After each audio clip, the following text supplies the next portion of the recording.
Well, what I wanted to talk about today was that You have a terrifyingly stern warning for our fans today.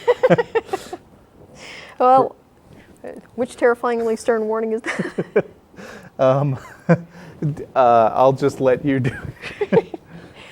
Well, one of the things we publish on the show's website is, a comment that, hey, there's tons of shows out there for theists. We don't have guests on the show or people whose goal is to exclusively promote theism. And we have a policy on the show that we don't allow our show to become a soapbox for theists. There are plenty of other outlets for that. So you can imagine how surprised I was to get a message from a deist who emailed us asking us to read his message on the air, which I'm not going to do because I'm not going to give him a soapbox here. But I will summarize it and explain why I have a problem with this theist contacting us, in particular to, basically complain about Christians. The email was him expressing some anger that extremists, primarily Christians, have basically hijacked education in the state of Texas and other places. They do some terrible things. The Bible's evil, and we should. He's angry at them. He wants them to stop, and he wants more moderate Christians to stand up to these extremists, even to the point of going to their churches and protesting and disrupting their services. And he wants me to read this on the air as his message to Christians. Again, I'm not going to read the full message. I'm publishing it on the blog. You can read it there. What I'm going to say is that I'm very curious about why a theist would write to us and assume that we would do this, that we would, promote his beliefs, because basically he still believes in a God.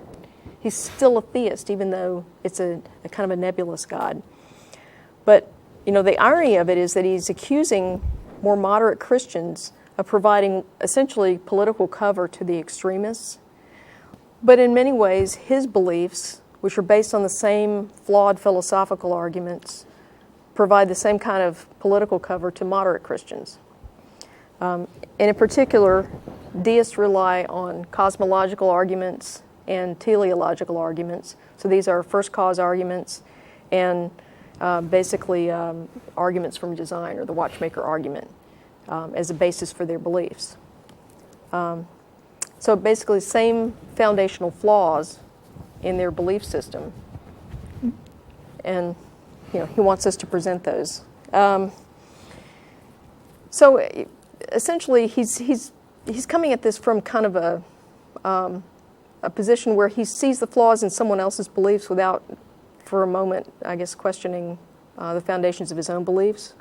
And I find that a little odd. And I'll just point out that cosmological and teleological arguments don't magically get better just because a deist presents them. So just because you don't believe in a specific God doesn't mean that your arguments are any better. And, one of the many harms that religion does is that it encourages belief in things for which you have no evidence. And if your beliefs rest on the same flawed foundation as those of theists, then you don't get to use our show to promote those beliefs. And as for encouraging people to protest at church services and disrupt those services, I don't advocate that. People have a right to their beliefs, and they have a right to assemble in a church and do whatever it is they do there. And I don't advocate disrupting that. So anyway, you can read more about that on the blog. There are a lot of people who seem to think that our show should be their soapbox, and I'm not just talking about a number of emails, but a number of callers who think that they're entitled to fake their name every week. Yeah.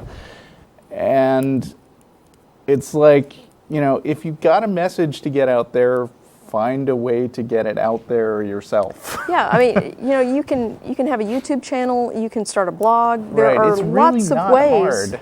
that you can get your message out there. I don't know. So, yeah. We're in grumpy old people mode today. I know. And let's Get off my lawn.